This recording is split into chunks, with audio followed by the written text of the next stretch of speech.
What's going on, diecast collectors? This is OBB, the diecast news guy, and today we're going to bring you guys a NASCAR diecast review on a 2009 COT diecast. So, diecast buffet, you're going to be shitting your pants seeing this car. But my good buddy Race Day 2011, Robbie Noonan, already reviewed this car like 5 or 6 months ago. And I saw this car at Race Collectibles. I'm like, you know what? Knowing me, I do like these boxes a lot. And I'm like, I gotta have this car because I actually do not have a car from this driver, ironically, and I call myself a NASCAR fan. Today it's going to be on Elliott Sadler's 2009 Stanley Tools Dodge Charger for Gillette Everham Motorsports Racing. My God, this is a really cool looking diecast along with the 2009 packaging, guys. You guys know me. You guys should know this by now. Along with my good friends, Diecast Buffet and Race 2011, we all gotta admit one thing. These boxes absolutely rock our socks off. Because, I mean, look at the creativity and look how bright and vibrant. I mean, if this car, compared to the 2010 one, guys, the paint scheme does look a lot better. But the box completely blows the 2010 one out of the water. I'm just saying, man. I'm just saying. But anyways, guys, let's go and kick off this diecast review and the official unboxing of the Elliott Sadler 2009 Stanley Tools for the Gillette Everham Motorsports team.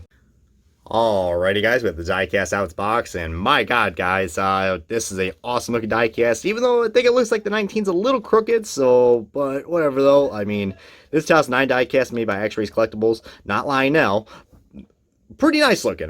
There's one thing I do got to say about the COT diecast, and the quality, guys, are at the quality of these COT diecast, guys. Even though I don't like the look of these, that's the main reason why I stopped watching NASCAR in 2009, because of the look of the cars and how they raced in 2008 was just, and plus I was tired of Jimmy Johnson winning all the time. So those are like the three big reasons why I just stopped watching NASCAR in 2009. I know I keep saying that a lot, but if you guys want to know more about me and my NASCAR history, I've been a NASCAR fan since 2001 every year except for 2009. So just saying. Luckily, NASCAR has been kind of good lately. Well, not really lately. I think 2011 was probably the best season we've had in NASCAR in terms of diecast as well. If we can get something back going from 2011, that'd be awesome. But no NASCAR, they're definitely changing things, hopefully for the better. Anyways, not me talking about that, guys. Let's get back to the diecast, because that's what we're here for, guys. A diecast review for, the guy who didn't really have that much good luck going into NASCAR, especially for the Cup Series. He did got a few wins with Robert Yates Racing, but definitely was pretty mediocre when he came to Everham equipment, guys. I think his first year with Everham was in 2007, and I think he ran okay. But then after those years, guys, from 2007 all the way through 2010, after 2007, guys, he pretty much bombed in this team, guys. And who could also forget his horrific Pocono crash that happened in 2010, which TNT did. If you guys want to talk about bad camera angles, TNT barely even managed to get that angle, guys. But the aftermath of that car was just devastating. My God, I remember having my jaw dropping on TV and seeing that instance. I was like, dude, how is Sadler's alive? I hate to say that, but that was a horrific crash to happen at that. Pocono already has bad vibes when it comes to IndyCar, but that was just a bad wreck, guys. And I think Case Kane also had a pretty bad wreck too in that year or the year before. But yeah, this paint team, guys, the Stanley car has been driven by, a few other drivers with Everham. This car kind of reminds me a little bit of Bill Elliott's 2005 Stanley car. Well, I don't know, his 2008 one, his Elliott Sadler's 2008 car, kind of reminds me of Bill Elliott's 2005 Stanley car with the red number. But, comparing this car to his 2008 one, guys, it's practically the same scheme, but just instead of a red number, they used the red for an outline. And Windows 10 notifications are going off again. You son of a bitch. Shut up, computer. Getting me distracted. But yeah, the red numbers are actually yellow this time, and they cut down the flames because I didn't mind his 2008 scheme, guys, but just a lot was going on, and the red numbers were a little hard to read. So this one definitely looks a little more cleaned up. The flames still look pretty cool. And then, of course, in 2010, the scheme changed even more, and they dropped the whole flames because maybe DuPont got salty that someone else took the flames. Just kidding. But how can you not love the Everham number 9, guys? That is iconic. So glad Case Kane brought that back in his throwback cars, but in 2018. But yeah, his 2010 one, guys, I remember Super Junior 48. Shout out to that guy again because he's one of the OG diecast reviewers on YouTube. We need him back, guys. He would make this this whole round of diecast YouTubers complete, having him back. We got myself, Racing 2011, Diecast Buffet, and Little Wrangler. We're like the big four.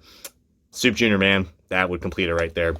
But getting so off topic of this diecast for you guys, but I'm trying to think of more things to say because I don't really have much to say about this car, guys. But it is a awesome looking COT. Love the flames, and more importantly, I'm sure Diecast FA loves these Dodge Chargers. I mean, sadly, I won't be giving this to him because it is in pretty good condition. It's not beat up. There's like a few scratch marks, but they had a few of these left. I think there was like 2 of these left, so it's a pretty hard car to find. But I think Jack's Racing Collectibles also has it too. That's the diecast dealer that Racing 2011 goes to.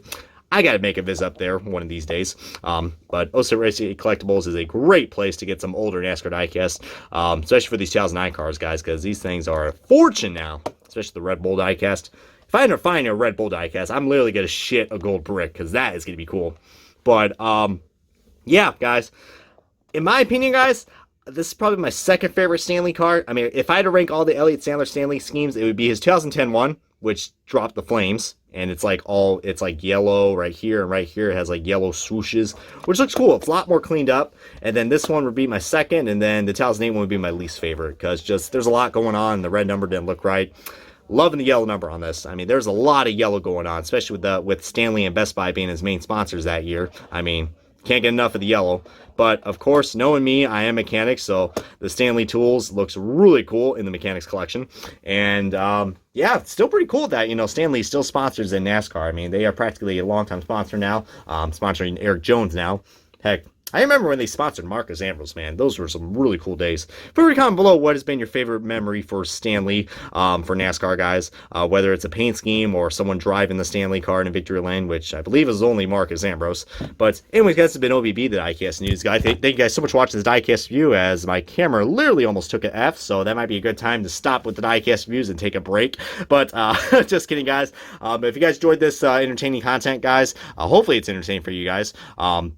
Feel free to comment below and suggestions what diecast you want me to review next. Maybe I'll find them, or I'll surprise you guys in the future for some more diecast reviews on this channel. But this has been OBB, the Diecast News Guy. Thanks so much for watching this diecast review of the Elliott Sadler 2009 Stanley Tools Dodge Charger for Gillette Abraham Motorsports. And I will catch you guys on another diecast review very soon.